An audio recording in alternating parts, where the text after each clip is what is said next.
Hi, it's Laurelle from Arts Nursery, from our dog-friendly nursery, and this is Cooper.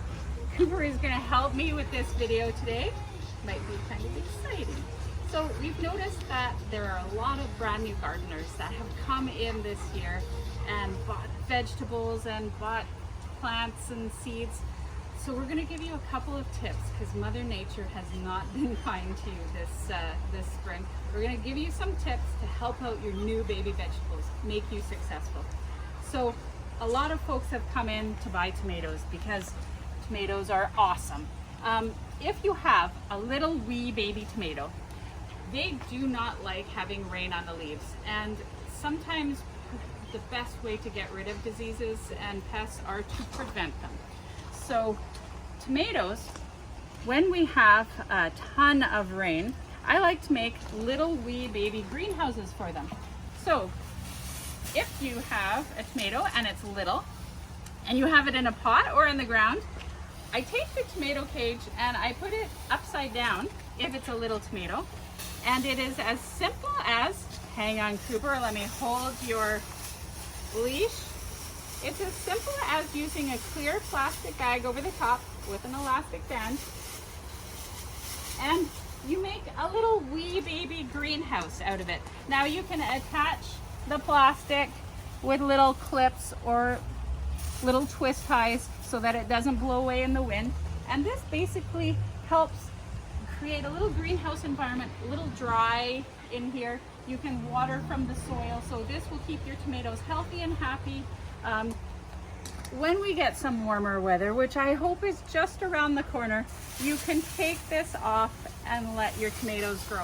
If your tomatoes are a bit bigger and you already have your tomato cages on, like so, sorry little tomato, I'm stabbing you, then you have your tomato cages, and then you still can add this plastic bag. Make sure you attach the plastic bag to your tomato cage so that when the rain happens, and there will be a lot of it unfortunately this next week, it will keep from pulling your bag down. So another thing you can do is also to put a stake in the center to create a little peak so that you have your water shedding. And I think I've totally just slashed this bag, but you know, you get the point, you get the idea. I've noticed on some of my vegetables, like my squash and my pumpkins, that there is a little bit of powdery mildew, and you can see right here starting, that little round white bit is powdery mildew. So if you're checking on your vegetables and checking on your plants each day, even if you just walk through, you can catch these before the problem starts. So it's as simple as cutting off the leaf or tearing off the leaf, and you look for any other powdery mildew, and no, the young leaves are clean. So sometimes the problem is as easy as removing the affected leaves. And when you're checking on your new baby garden every day, if you can, even every second day, you'll be able to head off those problems before they really start. And that's the best way to be successful. We've had a lot of folks coming into the nursery and they're really sad. They say that they've sort of missed the boat on seeds, but really it's actually a perfect time to plant a lot of seeds. I am actually seeding my lettuce that you can see in this bowl. I seed every 2 weeks.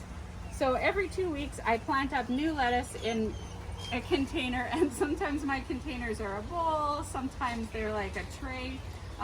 If you keep your lettuce seeded every 2 weeks, you can just have constant crops. So I will show you, there's a lot of seeds that you can still plant at this time. Come on Cooper, are you coming this way?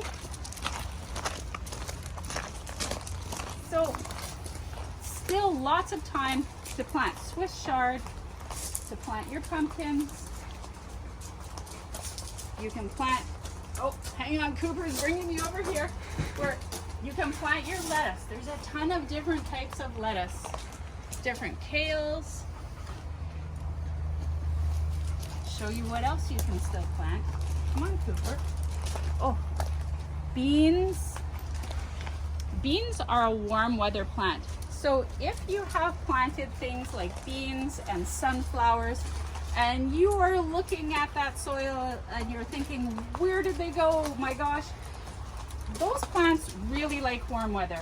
Chances are you might need to seed them over again to sort of, I think they might have rotted. Some of my sunflowers have rotted in the ground because there was too much water. So always seed, like keep seeding every couple of weeks. The sunflowers really like it warm and sunny, so plenty of time to reseed. Nasturtiums are a fantastic plant. I use those both in my flower garden and also in my salads because they have a lovely peppery flavor. I love the flowers in my salads. Another thing that you can do to be successful is, hang on, follow me. We'll go and look at some fertilizer. Once you've planted your garden, you need to feed your garden. We've got a couple of different types of fertilizers that I like to use in my garden. And depending on the type of fertilizer, you actually feed them every week to 2 weeks. And that will keep your plants healthy and happy, and it will help you to be successful with your new garden. Thank you for watching.